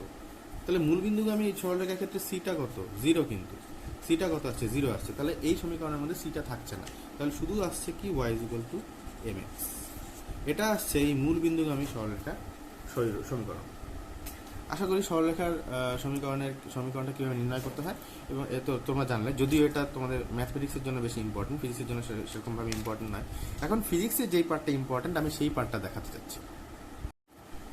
দেখো, অলরেডি আমরা কি পেয়েছি? একমাত্রিক গতির প্রথম সমীকরণ আমরা যেটা পেয়েছি, s = vt। লক্ষ্য করো, এসটাকে যদি তোমরা ওয়াই অ্যাক্সিস বরাবর প্লট করো, এস এর মানগুলো, সরণের মানগুলো যদি ওয়াই অ্যাক্সিস বরাবর প্লট করো, আর সময়ের মানগুলো যদি তোমরা এক্স অ্যাক্সিস বরাবর প্লট করো, অবশ্যই সময়টা কিন্তু এক্স অ্যাক্সিস বরাবরই সবসময় প্লটেড হবে। এখন যদি প্লট করো, বারবার বলছি, কিন্তু যদি নয়, সময় সবসময় এক্স অ্যাক্সিস বরাবরই প্লটেড হবে। এটার কারণ, এক্স অ্যাক্সিস বরাবর সবসময় আমরা সেই রাশিটাকেই প্লট করব যে রাশিগুলো ইন্ডিপেন্ডেন্ট, কারোর উপর নির্ভর করে না। যেমন সময় কারোর উপর নির্ভর করে না, সময়ের উপর সবাই নির্ভর করে, কিন্তু সময় কারোর উপর নির্ভর করে না। তার জন্য সময়টাকে সবসময় আমরা এক্স অক্ষ বরাবর রাখবো, এবং সময়ের সাপেক্ষে যা যা নির্ভরশীল, যেমন সরণ, বেগ, ত্বরণ, তাদেরকে আমরা ওয়াই অক্ষ বরাবর রাখবো। আশা করি ব্যাপারটা বোঝা গেছে। তো দেখো, এইখানটা y = কি আসছে, আমরা জানি mx হয়। অলরেডি আমরা পেয়েছি মূল বিন্দুগামী সরলরেখার সমীকরণ y = mx। তো সরণ সময় লেখচিত্র যখন আমরা করব, সেই লেখচিত্রের নতি থেকে আমরা কি পাবো? v। এটা একটা সিম্পলি আমি যদি একটা ছবি আঁকি, ছবিটা এরকম হবে। সাপোজ এক্স অ্যাক্সিস বরাবর যেটা আমি বললাম, সময় প্লট করতে হবে, আর ওয়াই অক্ষ বরাবর সরণ প্লট করতে হবে। তো সময়ের সাপেক্ষে যদি বেগ ধ্রুবক থাকে, তাহলে নতিটা ধ্রুবক, আর যদি নতি ধ্রুবক থাকে, আর নতি ধ্রুবক থাকলে তখন সেটা সরলরেখার সমীকরণ দেয়। আর সেক্ষেত্রে আমরা কি পাবো? সেক্ষেত্রে সরলরেখার সমীকরণটা পাবো এরকম, সময়ের সাপেক্ষে সরণটা সমহারে পরিবর্তনশীল। সেক্ষেত্রে আমি পাবো সরলরেখার সমীকরণ। যদি ইনকেস এম অর্থাৎ ভি ধ্রুবক হলে আমরা এই অবস্থায় পাচ্ছি, ধ্রুবক হলে এই সমীকরণটা আসবে। যদি ধ্রুবক না হয়, যদি ভি ধ্রুবক না হয়, সেক্ষেত্রে কিরকম দাঁড়াবে? ভি ধ্রুবক না হওয়া মানে এটা কি? তাহলে নতিটা ধ্রুবক হবে না, অর্থাৎ নতিটা সময় সাপেক্ষে বাড়বে অথবা নতিটা সময় সাপেক্ষে কমবে। নতি যদি সময় সাপেক্ষে বাড়তে থাকে, তাহলে প্রথমে নতি এতটা কোণ, তারপরে আস্তে আস্তে কোণ বাড়বে, আস্তে আস্তে কোণ বাড়বে, তাহলে লেখচিত্র দেখতে এরকম হবে, আস্তে আস্তে এরকম নতিটা বাড়তে থাকবে। ঠিক আছে? নতিটা কিভাবে পাবে? তুমি এখান থেকে একটা স্পর্শক টানো, এই স্পর্শকটা এক্স অ্যাক্সিসের সঙ্গে যে কোণটা করছে সেটাই নতি। এখানে একটা স্পর্শক টানো, এই স্পর্শকটা এক্স অ্যাক্সিসের সঙ্গে কোণ করছে, এই কোণ করছে, এটাই নতি। তাহলে দেখছে যে সময় সাপেক্ষে নতিটা বাড়ছে। তো সময় সাপেক্ষে যদি নতিটা বাড়ে, তখন সরণ সময় লেখচিত্র তুমি এরকম পাচ্ছ। আর সময় সাপেক্ষে নতি যদি কমে, তাহলে সরণ সময় লেখচিত্র অবশ্যই উল্টো দিকে পাবে। Common sense. তো তোমরা বুঝতে পারছো যে সরণ সময় লেখচিত্রটা কিরকম দাঁড়াচ্ছে। এখন যদি আমরা বেগ সময় লেখচিত্র প্লট করতে যাই, দেখছি যে সরণ সময় লেখচিত্র যদি বেগ ধ্রুবক না হওয়া মানে এটা কি? বেগ ধ্রুবক না হওয়া মানে হয় ত্বরণে আছে, না হলে মন্দনে আছে। বেগ পরিবর্তন হচ্ছে, ত্বরণে আছে কিংবা মন্দনে আছে। যদি ত্বরণ কিংবা মন্দনে থাকে, তাহলে সরণ সময় লেখচিত্রটা কিন্তু সরলরৈখিক থাকে না। সেক্ষেত্রে কিন্তু ক্যালকুলেশনসটা একটু কমপ্লিকেটেড হয়। সেই সমস্ত কমপ্লিকেটেড ক্যালকুলেশন আমাদের এই সিলেবাসের অন্তর্ভুক্ত নয়, তার জন্য আমি সেই সমস্ত ক্যালকুলেশনের মধ্যে আসছি না। কিন্তু আমি এখানে বলতে চাচ্ছি যে যেহেতু সরলরৈখিক থাকছে না, আমাকে সরলরেখা খুঁজতে হয়, কারণ সরলরেখা ক্যালকুলেশনটা সহজ হয়, আর তোমাদের সিলেবাসে সেটাই অন্তর্ভুক্ত। তো এখন যেহেতু সরণ সময় লেখচিত্র ত্বরণের ক্ষেত্রে সরল থাকছে না, আমরা এখন বেগ সময় লেখচিত্র রাখবো। বেগ সময় লেখচিত্র কিভাবে তৈরি করব, যেটা আমি আগেও বলেছি যে সময়কে সবসময় এক্স অ্যাক্সিস বরাবর রাখতে হবে, আর বেগ সবসময় আমি ধরলাম এই সময়টাকে এই বরাবর প্লট করছি, এই বরাবর সময় আর এই বরাবর বেগ আমি দিচ্ছি। এখন বেগ সময়ের প্রথম সমীকরণটা কি পেয়েছি আমরা, v is equal to u plus at. আমি প্লাস দিয়ে বলছি, মন্দনের কথা ত্বরণের কথাই আসছে, মন্দনে আসছে না। আমি ত্বরণ দিয়ে ক্যালকুলেশনগুলো করবো, মন্দনের ক্যালকুলেশনে জাস্ট এর জায়গায় মাইনাস আসবে, সিম্পল ব্যাপার। এক্ষেত্রে যে এটা ত্বরণে আমি জানছি, তাহলে মন্দনে কিরকম আসবে, এটা সে হাতি ঘোড়া ভাবার কিচ্ছু নেই। এখানে ত্বরণের ক্ষেত্রে এটা প্লাস আসছে, মন্দনের ক্ষেত্রে এর জায়গায় মাইনাস বসাবো। এখন মাইনাস এ যদি মাইনাস হয় তখন কি হবে, আস্তে আস্তে আসবো, সব কিছু তোমাদের কাছে ক্লিয়ার হবে, ভিডিওটা শেষ অবধি অবশ্যই দেখবে। এখন দেখো ইউ, এটাকে আমি এইভাবে করে লিখি, এটি প্লাস ইউ। দেখো ইউ একটা প্রাথমিক বেগ, তুমি যে সময় থেকে ক্যালকুলেশন শুরু করছো, যে সময় থেকে তুমি সময় ক্যালকুলেট করা শুরু করছো, সেই সময় যে বেগটা ছিল সেই বেগটা তোমার হাতে ছিল না, সেই সময় বেগটা ফিক্সড, যেহেতু তোমার হাতে নেই, সুতরাং সেই ভ্যালুটা কিন্তু ফিক্সড। এখানে কোন ভ্যালুটা ফিক্স না, তাহলে অন্তিম বেগটা কত হবে সেটা ডিপেন্ড করবে তুমি কতটা টাইম ক্যালকুলেট করছো। যত বেশি টাইম তুমি ক্যালকুলেশন করবে, যত বেশি টাইম তুমি গণনা করবে, তত বেশি বেগটা দাঁড়াবে। তার মানে এই বেগটা তোমার টাইমের উপর ডিপেন্ড করছে, তুমি কতটা টাইম ধরে অবজারভেশনটা বা পর্যবেক্ষণটা করছো। তাহলে এটা ফিক্সড, তাহলে এটাকে আমি অ্যাজ ইফ সি বলতে পারি। টিটাকে অবশ্যই এক্স অ্যাক্সিস বরাবর রাখছি, আর ভিটাকে অবশ্যই ওয়াই অ্যাক্সিস বরাবর রাখছি। তাহলে তাহলে দেখো বেগ সময় লেখচিত্রের নতি থেকে আমরা কি পাই, ত্বরণ। অর্থাৎ বেগ সময় লেখচিত্র যদি আমি নতি পাই, সেই নতি থেকে আমরা কি পাবো, ত্বরণটা পাচ্ছি। তো এখন আমি ক্যালকুলেট করি, তো ধরলাম টি ইজ ইকুয়াল টু 0-তে বেগ কত ছিল, ইউ। তো ধরলাম এটুকু হচ্ছে ইউ এর লাইন, এতটুকু আমার ইউ ভ্যালু, আর কোনো একটা টাইম টিতে বেগটা কত আসছে, ভি। কোনো একটা টাইম টিতে বেগটা কত গেছে, কত হলো, অর্থাৎ টি সময় পরে তুমি বেগটা কত পেলে মেজারমেন্ট করে, বেগটা পেলে ভি টি সময়ে। তাহলে তোমার সরলরেখাটা অবশ্যই সরলরেখা দিচ্ছে যদি এটা ধ্রুবক থাকে। আমি ধ্রুবক এর ক্ষেত্রেই চিন্তা করব, সমত্বরণের ক্ষেত্রে চিন্তা করব, যেটা আমি প্রথমে আগেও বলেছিলাম। তো সরলরেখাটা এরকম হবে।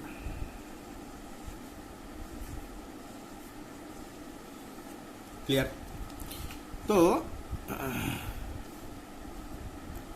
তাহলে এটা কি সমীকরণ, v is equal to u plus এটির সমীকরণ। V is equal to u minus এটির সমীকরণ কি হবে, ক্রমশ প্রকাশ্য। আপাতত এখান থেকে ক্যালকুলেশনগুলো শুরু করি। তো এখন আমি তো প্রথম সমীকরণটা তো লেখচিত্রে বসলে এরকমই দাঁড়াবে। তো লেখচিত্রের থেকে এটা প্রমাণ করার কিছু নেই, কারণ এখান থেকে লেখচিত্রটা আসছে। এখন আমরা লেখচিত্রের থেকে নেক্সট 3 নম্বর সমীকরণটা প্রমাণ করব। 3 নম্বর সমীকরণটা তোমরা যদি নোট করতে থাকো ভিডিওটা থেকে, তাহলে 3 নম্বর সমীকরণটা তোমাদের খাতাতেই আছে, s is equal to ut plus minus half এটি স্কোয়ার। এখানে আমি প্লাস দিয়ে হিসাব করব, কারণ আমরা শুধু ত্বরণ হিসাব করছি। এসটা কত? আচ্ছা, তুমি যদি এখন একটু দেখো বেগ সময় লেখচিত্র থেকে আমরা সরণ কিভাবে পাই। আমি ধরলাম কোনো একটা বস্তু সমবেগে আছে, এটা এই বরাবর সময় আর এই বরাবর বেগ। বেগ সময় লেখচিত্র থেকে সরণ কেমন করে পাও সেটা আমি দেখাতে যাচ্ছি। ধরলাম কোনো একটা বস্তু সমবেগে আছে, সমবেগ মানে ধরলাম কোনো একটা বস্তু বেগ ভিতেই ফিক্সড আছে, অর্থাৎ তুমি যখন থেকে টাইম মেজারমেন্ট করা শুরু করেছো তখনও বেগ ভি ছিল, আর কোনো একটা টাইম টি পরেও বেগটা ভি আছে। তাহলে সেই লেখচিত্রটা দেখতে কিরকম হবে, এক্স অক্ষের সঙ্গে সমান্তরালই থাকবে, যেহেতু চেঞ্জ করছে না। তাহলে বেগের মান এখানেও ভি, এখানেও ভি, এখানেও ভি, টি সময় পরেও ভি। এখন সরণ ইজ ইকুয়াল টু কত, ভিটি। লক্ষ্য করো ভিটিটা কি, এখানে একটা জিনিস খুব ভালো মতো লক্ষ্য করবে, এটা খুব ভালো কনসেপ্ট এখান থেকে আসবে। ভিটিটা অ্যাকচুয়ালি কি, এতটুকু ভি, এতটুকু টি, আর ভি আর টি যদি গুণ করো তাহলে পাচ্ছে এই ক্ষেত্রফলটা। তাহলে তার মানে সরণ অ্যাকচুয়ালি কি, সরণ সমান তাহলে কিভাবে পাচ্ছ, লেখচিত্র থেকে যদি তোমরা সরণ বের করতে চাও কিভাবে বের করতে পারবে, সেই লেখচিত্রের বেগ সময় লেখচিত্রের ক্ষেত্রফল বের করে নেবে। বেগ সময় লেখচিত্রের ক্ষেত্রফল থেকে আমরা কি পাচ্ছি, ক্ষেত্রফল বা সারফেস এরিয়া।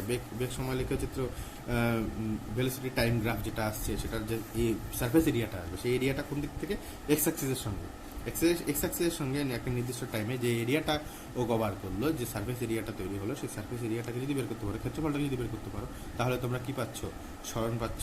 আশা করি ব্যাপারটা ক্লিয়ার হয়েছে। তো এখানেও যদি আমরা এই ক্ষেত্রফলটা, এই ও আমি যদি ধরি এটা এ, এটা বি, এটা ডি, ও এ বিডি অঞ্চলে যে ট্রাপিজিয়ামটা আছে, এই ট্রাপিজিয়ামে যদি ক্ষেত্রফলটা বের করতে পারি, তাহলে আমরা কি পেয়ে যাবো? এখান থেকে সরণ পেয়ে যাব। তো এখন ট্রাপিজিয়ামটা ক্ষেত্রফলটা যদি বের করতে চাই, আমি এখান থেকে একটা লম্ব টানলাম। তাহলে এখন দেখো, ক্ষেত্র ও এ বি ডি আর ধরলাম এখানটায় এই লম্বের পাদবিন্দুটা অর্থাৎ ফুট পয়েন্টটা আমি দিলাম সি।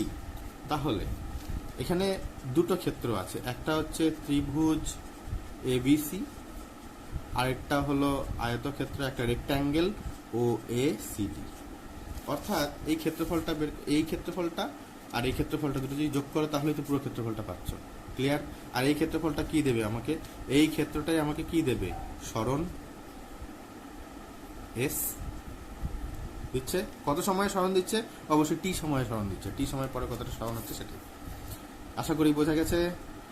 এখন আমি ক্ষেত্রফলে আসি। আমরা জানি ত্রিভুজের ক্ষেত্রফলের ফর্মুলা কি? Half into base into height. Half, base কত? ভূমি কত? এসি। আর হাইট বা উচ্চতা কত? বিসি। আর আয়তক্ষেত্র রেক্ট্যাঙ্গেলের ক্ষেত্রফল কত? রেক্ট্যাঙ্গেল সারফেস এরিয়া হয় লেংথ ইন্টু ব্রেথ, অর্থাৎ দৈর্ঘ্য ইন্টু প্রস্থ। তাহলে ওডি ইন্টু ও এ, তাহলে এস। ওডি কত? এইটুকু দূরত্ব কত? ওডি কতটা সময়কে দেখাচ্ছে? টি সময়কে দেখাচ্ছে, আমি একটু আগে দেখাচ্ছিলাম। তাহলে ওডি ইজ ইকুয়াল টু টি। আর ও এ কত? ও এ কতটুকু বেগকে দেখাচ্ছে? কারণ ও এ বরাবর তো বেগ অক্ষ, তাহলে কতটুকু বেগকে দেখাচ্ছে? ইউ। তাহলে u plus half AC. AC is equal to কত? টি। আর BC, BC is equal to কত? বিসি আমি যদি ধরি যে এতটুকু ইউ, এতটুকু ভি, এই টোটালটা আমার কাছে আসলে টোটাল দূরত্বটা ও থেকে এতটুকু ভি আর ও থেকে এতটুকু ইউ, তাহলে বিসিটা কত আসছে? V minus u. তাহলে বিসির জায়গায় লিখতে পারি আমরা ভি মাইনাস ইউ। এখন এখানে একটু লক্ষ্য করো, ভি ইজ ইকুয়াল টু কত? ইউ প্লাস এটি। তাহলে এখান থেকে আমি যদি ইউটাকে ওইদিকে নিয়ে যাই, তাহলে v minus u is equal to কত আসছে? এটি আসছে না? তাহলে ভি মাইনাস ইউ এর জায়গায় এটি আমি এখানে বসিয়ে দিতে পারি, ত্বরণ আসবে। তাহলে এস ইজ ইকুয়াল টু কত আসলো? Ut plus half at into t, মানে এটি। দেখো s is equal to ut plus half এটি স্কোয়ার। এটা কিসের থেকে প্রমাণ করলাম আমরা? এটা কিন্তু আমরা লেখচিত্রটা থেকে প্রমাণ করলাম, কোনো অ্যালজাব্রিক প্রমাণ কিন্তু এটা নয়। আগে যে অ্যালজাব্রিক প্রমাণগুলো করেছে সেই অ্যালজাব্রিক প্রমাণ কিন্তু নয়, এটা কিন্তু লেখচিত্রের সাপেক্ষে প্রমাণগুলো।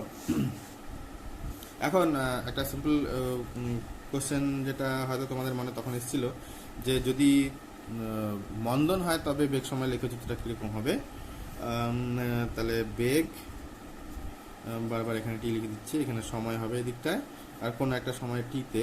তাহলে অন্তিম বেগটা, এখন যদি মন্দন হয় তাহলে অন্তিম বেগটা প্রাথমিক বেগের থেকে কম, তাহলে প্রাথমিক বেগ ইউ বেশি থাকবে, অন্তিম বেগ ভি কম থাকবে। তাহলে ভি তুমি এই সমস্ত জায়গায় পাচ্ছ আর ইউ এই সমস্ত জায়গায় পাচ্ছ, সেক্ষেত্রে সরলরেখাটা কীরকম হবে? সরলরেখাটা কীরকম হবে? বোঝা গেল ব্যাপারটা? এটা এই গ্রাফটা সমমন্দনে এরকম গ্রাফ দেবে, আর সমতলের গ্রাফটা কীরকম হবে? এরকম। লক্ষ্য করো এই গ্রাফটা প্রায় একই, এই গ্রাফটা এবং এই গ্রাফটা প্রায় একই। তোমাকে সেই ট্রাপিজিয়ামের ক্ষেত্রফলই বের করতে হবে সরণ বের করার জন্য। তাহলে এখানেই আসতে হবে, জাস্ট এর জায়গায় কি আসবে? ঋণাত্মক আসবে।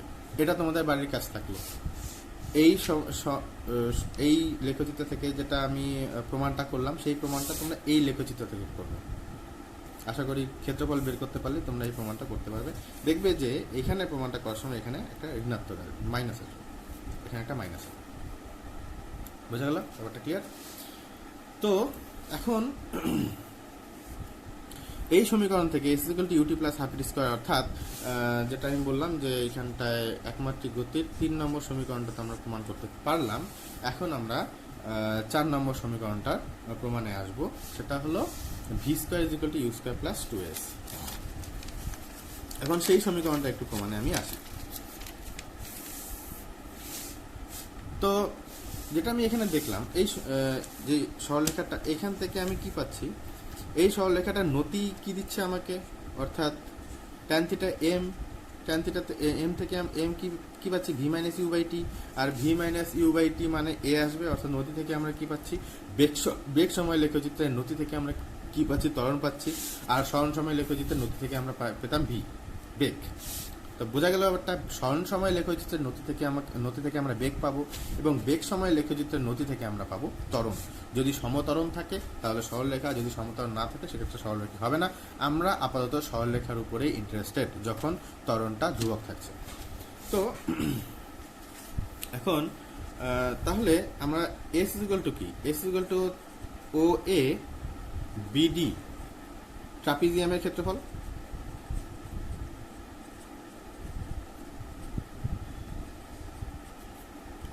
আমরা যদি এ ইন্টু এস নিই, এ কি, এ নতি কত, বিসি বাই, নতি মানে ট্যান থিটা মানে বিসি বাই এসি, তাহলে এর জায়গায় লিখতে পারি আমরা বিসি বাই এসি। আর ট্রাপিজিয়ামের ক্ষেত্রফলের ফর্মুলা কি, ট্রাপিজিয়ামের ক্ষেত্রফলের ফর্মুলা হলো হাফ ইন্টু সমান্তরাল বাহুদ্বয়ের মধ্যে দূরত্ব, অর্থাৎ সমান্তরাল বাহুদ্বয়ের মধ্যে লম্ব দূরত্ব কত, ওডি ইন্টু সমান্তরাল বাহুদ্বয়ের যোগফল, অর্থাৎ বিডি প্লাস সিডি। ভালো কথা।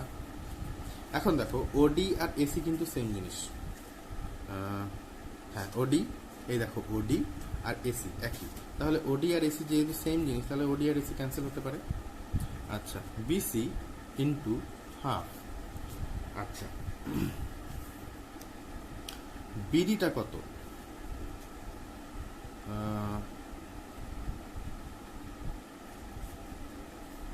হ্যাঁ বিডি কত, বিডি আসলে আমার ভি, কারণ বিডি হচ্ছে টোটালটা কত ভি, আর প্লাস সিডি মানে ও এ কত ইউ।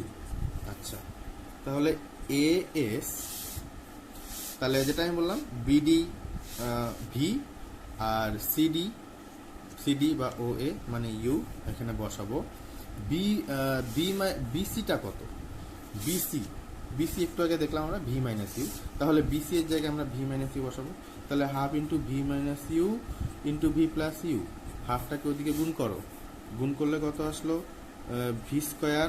আর এখানে দেখো a plus b into a minus b সূত্রে পড়লো, মানে v square minus u square is equal to 2as, অথবা v square is equal to u square plus 2as। দেখো একমাত্রিক গতির চতুর্থ সমীকরণে আমরা আসলাম।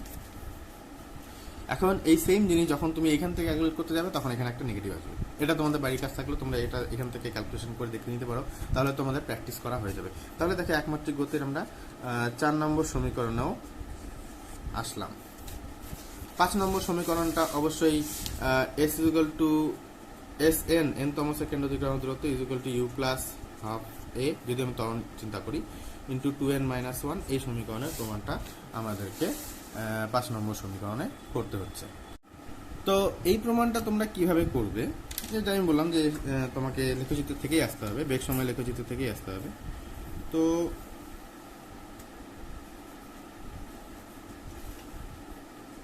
ধরলাম আমরা সময়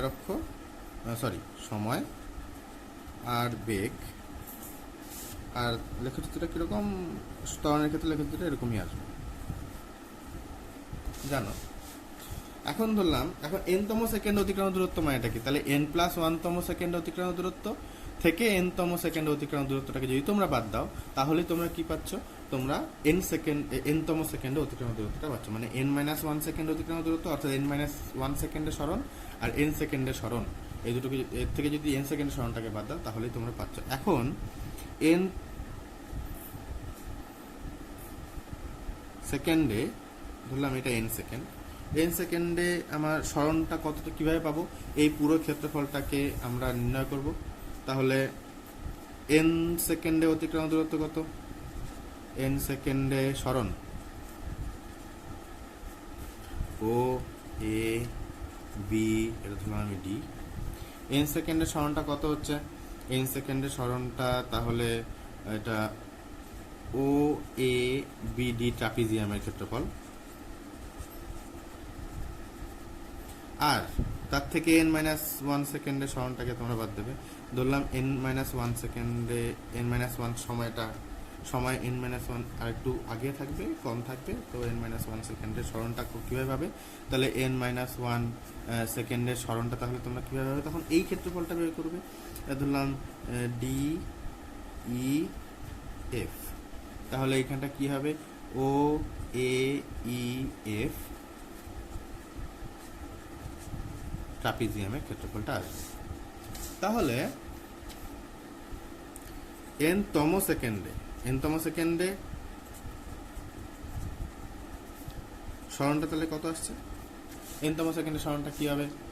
এস এন, যেটাকে আমি বলছিলাম যে এন সেকেন্ডের সরণ থেকে এন মাইনাস ওয়ান সেকেন্ডের সরণটা বাদ দিয়ে দাও, তাহলে তোমরা কি পাচ্ছ? এন সেকেন্ডের সরণটা পাচ্ছ। তাহলে কি এখানটায় ও A B D trapezium minus ট্রাপিজিয়ামের ক্ষেত্রফল মাইনাস ও এ ই এফ ট্রাপিজিয়ামের ক্ষেত্রফল। তার মানে কোন ট্রাপিজিয়ামটার ক্ষেত্রফল তুমি জানতে চাচ্ছ? সেটা হলো ই এফ ডিবি ট্রাপিজিয়ামের ক্ষেত্রফল। যদি বের করতে পারো তাহলে তোমরা কি পাচ্ছ? তোমরা এনতম সেকেন্ডে কতটা দূরত্ব অতিক্রম করলো, কতটা সরণ হলো সেটা জানতে পারছো। তাহলে এই ট্রাপিজিয়ামের ক্ষেত্রফলটা কত? হাফ। ট্রাপিজিয়ামের ক্ষেত্রফলের ফর্মুলা আমরা জানি, হাফ ইন্টু সমান্তরাল বাহুদ্বয়ের মধ্যে ব্যবধান ইন্টু সমান্তরাল বাহুদ্বয়ের যোগফল। তার সমান্তরাল বাহুদ্বয়ের ব্যবধান এখানে কত? এফ ডি ইন্টু সমান্তরাল বাহুদ্বয়ের যোগফল মানে ই এফ প্লাস কত আসবে? বিডি। এখন দেখো ইএফটা কত? ইএফ যদি ধরে নিই, ইএফটা আসবে এন মাইনাস ওয়ান সেকেন্ডে অন্তিম বেগ। সাপোজ ধরলাম সেটা ভি1, সাপোজ সেটা চিন্তা করো তুমি ভি1, আর এন সেকেন্ডে অন্তিম বেগ বিডি সেটা আমি ধরলাম ভি2, আর প্রাথমিক বেগ কত? ইউ। এখন আমরা জানি কি v is equal to u plus at. এখানে এ তো সেম, কারণ সরলরেখা নতিটা চেঞ্জ করছে না মানে এটা সমতরণে আছে, তাহলে ত্বরণ এখানে ধ্রুবক। তাহলে ভি1টা কত হচ্ছে? ভি1 যেটাকে আমরা বলছি ভি1টা কত? যেটাকে আমরা বলছি ইএফ। ইএফটা এখানে কত আসছে? ইউ প্লাস এটি। ইউ প্লাস এ টি কত? এন মাইনাস ওয়ান, কারণ এন মাইনাস ওয়ান সেকেন্ডে ভি1 অন্তিম বেগ এসছে, তাহলে টি এন মাইনাস ওয়ান। এটা আসলো ইএফ, তাহলে আসলো এত। এবং ভি2 যেটাকে আমরা বলছি বিডি, সেটা কত আসবে? ইউ প্লাস এ এন, কারণ এন সেকেন্ডে ভি2 অন্তিম বেগ হয়েছে। তাহলে এটাকে এখন বসাও। আর এফ ডিটা কত? লক্ষ্য করে এফ ডিটা কত? এন মাইনাস এই টোটালটা কত? এই টোটালটা এন, আর এতটুকু কত? N minus one. তাহলে এফ ডি কত? এন থেকে এন মাইনাস ওয়ান বাদ, এন মাইনাস এ, তাহলে F D is equal to n minus one. কত হয়? 1। তাহলে F D is equal to 1ই আসবে। আচ্ছা, তাহলে হাফ ইন্টু 1 ইন্টু ইএফ, যেটা আমি দেখালাম। ইএফ কত এসছে? U plus a into n minus one plus BD কত আসলো? U plus a n. আচ্ছা, হাফ ইন্টু ইউ মানে 2u। এখানে দেখো প্লাস এ যদি কমন নাও তাহলে N plus one, sorry N minus one plus N. ভালো কথা, এখন এই হাফ দিয়ে গুণ করে দাও। তাহলে দেখো s n is equal to কত পাচ্ছ? U plus half a into 2n minus one. আশা করি তোমাদের কাছে অলরেডি এটা নোট করা আছে যে থার্ড ইকুয়েশনটা, শেষ ইকুয়েশনটা, ফিফথ ইকুয়েশনটা কত ছিল। দেখো এই ফিফথ ইকুয়েশনের যে প্রমাণটা আমরা লেখচিত্রের সাহায্যে আসলাম। এটা একমাত্র গতির 5 নম্বর ইকুয়েশন। এই চ্যাপ্টারের বাকি আলোচনা এবং প্রবলেমস আমি পরের ভিডিওতে আপলোড করব।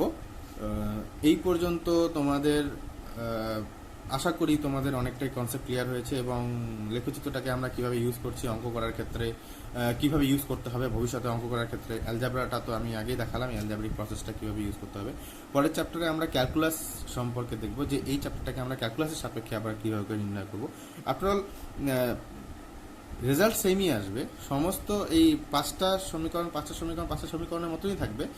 ডিফারেন্ট ম্যাথমেটিক্যাল টেকনিকে আমরা সেই সমীকরণগুলোকে বের করবো এবং ডিফারেন্ট ম্যাথমেটিক্যাল টেকনিকে সমীকরণগুলো বের করার সময়ই আমরা বুঝতে পারবো যে ম্যাথমেটিক্সটাকে এখানে কীভাবে ইউজ করতে হবে, আর সেইটাকেই আমরা অ্যাপ্লাই করব প্রবলেম সলভ করার ক্ষেত্রে। তো সেটাকে আমি পরের ভিডিওতে আপলোড করব। আর অবশ্যই এখান থেকে তোমাদেরকে অনেক কনসেপ্ট ক্লিয়ার হয়েছে। যদি কোনো কনসেপ্ট ক্লিয়ার না থাকে অবশ্যই তোমরা আমাকে কমেন্ট বক্সে কমেন্ট করে জানাবে যে তোমাদের কোনো প্রবলেম আছে কিনা, কিংবা আরও কিছু ইনক্লুড করতে হবে কিনা, কিংবা তোমাদের কোনো অ্যাসিস্ট্যান্স দরকার কিনা। আজকের জন্য এতটুকুই। Thank you very much.